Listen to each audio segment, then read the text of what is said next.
Thank you. In every transition, every industrial and agricultural revolution, new technologies replace the old, societies change, you get innovation and productivity leaps, and there are winners and losers, and the losers lobby the government. But change happens. Transitions are uncomfortable. They can make the status quo seem attractive when it's actually a very dangerous place to be, as we've heard. People who are worried about the cost of living and their future need real solutions, and they will come from going forwards, not backwards. They will come from greening our economy faster, even when others are slowing down and sowing division. And there are two big things that are slowing us down. The market rules are not driving the right outcomes, and the old world is not making way for the new. Let's start with the market rules. Net zero and nature-positive solutions will not win in markets which take for granted a stable climate, clean air, fresh water, pollinators. We currently produce and consume in a way that doesn't factor in our impact on the planet. And that is an economy-wide problem, and we fix it by setting new rules of the game. We have done some of that already, we have not done enough, and we are actually in danger of rolling back. We need to consistently reward the businesses that are doing the work to be competitive in a new world where success includes lowering carbon, restoring soils, keeping forests standing, circular use of resources and less waste, all things that add to our resilience. We know that there's a positive link between environmental reporting and a company's returns, but the companies who disclose their carbon are already the ones who are doing relatively well, and even they experience a dip in financial performance, a hump, before they see positive effects in the long term. And that disjoint, that hump, is getting in the way of the transition. Plus, those companies are doing all this extra work to lower their environmental footprint, restore what we've lost. They have to invest, they have to pay extra, they have to pay for certification, and then they either have to beat the competition on price, or they have to find the 5 or 10% of the market that will pay a premium. All while those who are doing nothing, who are profiting from putting us at risk, get the same financial terms, get the same market access, get the same profit. That tells you that our rules aren't working. And it's government's job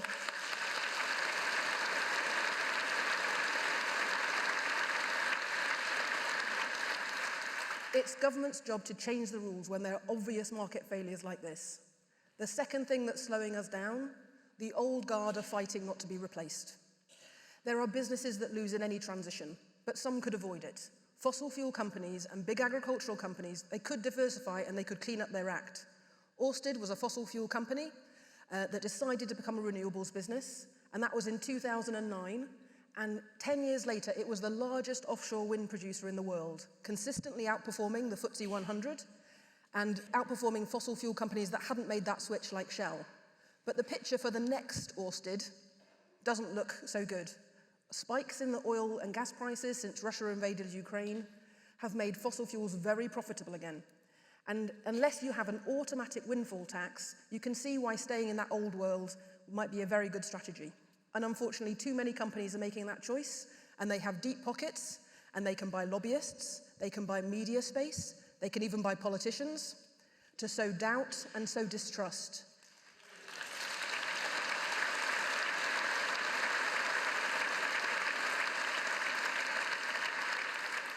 We have seen this before. We saw it with the tobacco industry, lobbying against the science, and it is happening here too.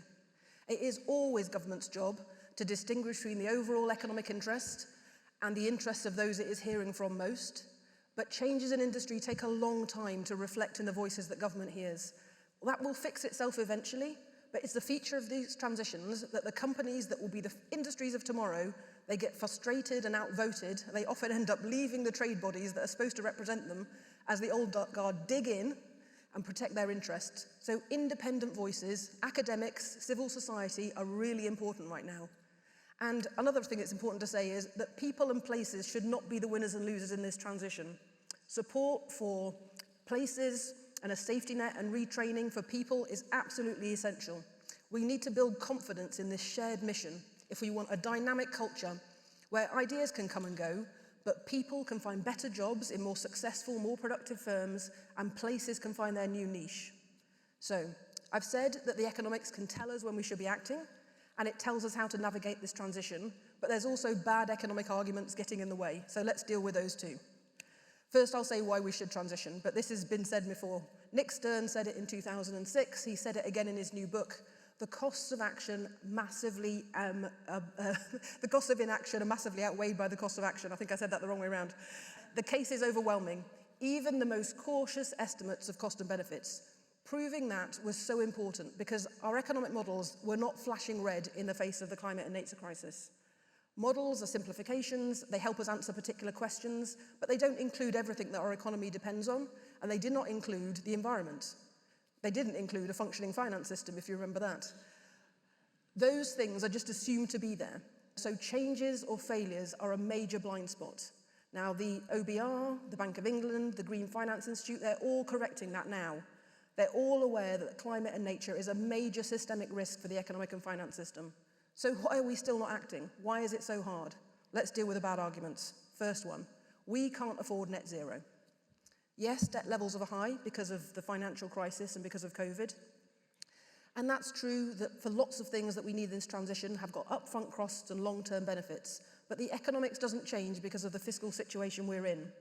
The investment the UK needs to make to stay on the CCC's balanced pathway is equivalent to about £4 billion a year.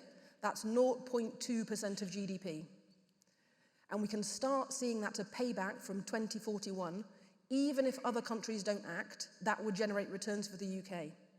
The majority of that investment would be paid by the private sector.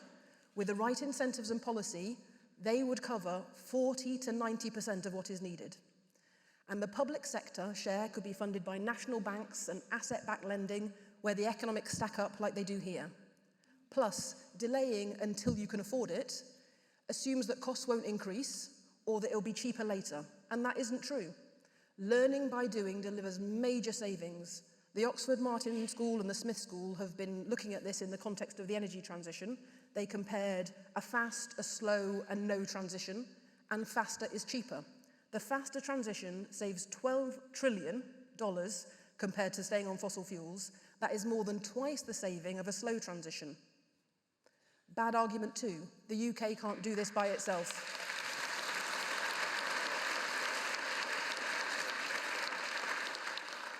The UK can't do this by itself. It's true, the UK can't solve the whole climate and nature crisis by itself, but that's not what is happening. Others are acting. In the last 10 years, we have seen a 7-fold increase in national climate policy around the world. Plus, the best way to get others to act is to act yourself. Leaders drive innovation and make it easier for others to follow. Just let's look at the last 10 years. Globally, wind is being built out 3 times the pace we thought it would be in 2015. Solar installations are 15 times faster than we thought they would be. EVs were expected to have 20% of the market in 2030, have hit that last year, and they're now expected to double market share by 2030. And because faster is cheaper, the cost of the whole UK transition is now 73% cheaper than we thought it would be just 5 years ago. So I'm not going to promise to you the UK will have a leading role in every single part of the green transition, but we will increase our chance of being a designer, a high-value component producer, a project developer if we're involved at the start and if we're working with other countries bilaterally and plurilaterally so we can create the scale necessary for those positive tipping points that Tim talked about in key areas like energy, transport and agriculture. Last bad argument. We can't do this without raising the cost of living, which is code for we can't do this in ways that ordinary households will vote for at the ballot box. The issue of upfront costs and long-term benefits for households is a really good problem to crack, and we will not crack it by sitting on our hands. Inflation would have been 7% lower if we had decarbonised the power sector ahead of Russia invading Ukraine. It would have been a further 9% lower if our food system wasn't linked to fossil fuels through fertiliser prices, which went up 400% at that same time. And it would have been 11% lower if we'd have switched to heat pumps earlier. Think of all the good people we could have helped if we had acted earlier. And we can't go back, but we can avoid making the same mistake twice by acting now. And those customers are a major asset in this transition. Businesses want to develop their products and their business models where there are people, ideally informed and enthusiastic supporters of action like we have in the UK, so they can test their offer in the real world and build to scale. Trusted companies that can insulate our homes, install energy-efficient appliances, home renewables with a guarantee to save consumers money, they've got a rock-solid investment. Ideas that enable people who don't have cash up front to start saving on their bills are the ones that the government and the finance sector could back. So how do we navigate this transition well? We need to do all the obvious things. We need patient, outcome-focused strategy, because it gives room for innovation and surprising answers that you don't get if you only work within sector boundaries or you only focus on your pet projects. We need to align incentives, so standards, taxes, subsidies, procurement, all back the businesses that are investing and innovating to reduce risk. We need to think internationally.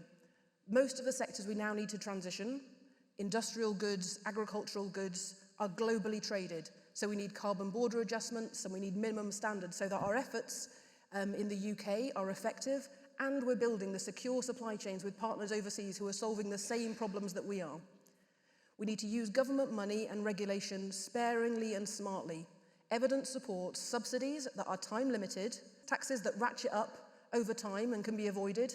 I don't mean avoided in a Cayman Islands way, I mean avoid them by doing the right actions. And when those clean alternatives have been developed, we need the old technologies to be just phased out. We need to highlight risks but not eliminate them. Risk moves people.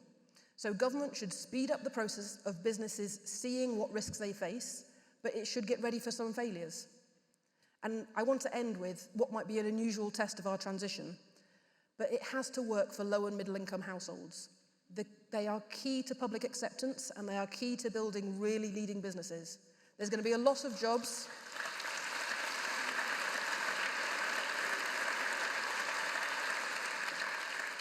There will be a lot of jobs created in this transition, but governments being overly jobs-focused can increase the risk of expensive mistakes, and these are filtered out if our test is, how does this action help consumers? How efficiently are we improving people's lives?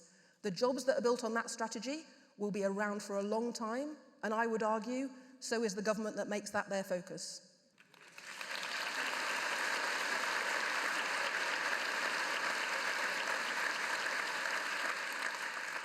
So some people are making bad choices in this transition, but the economics is clear. We should choose the rules that make businesses stronger and more resilient, the investments that will pay us back for decades, and a future where households are better off. Thank you.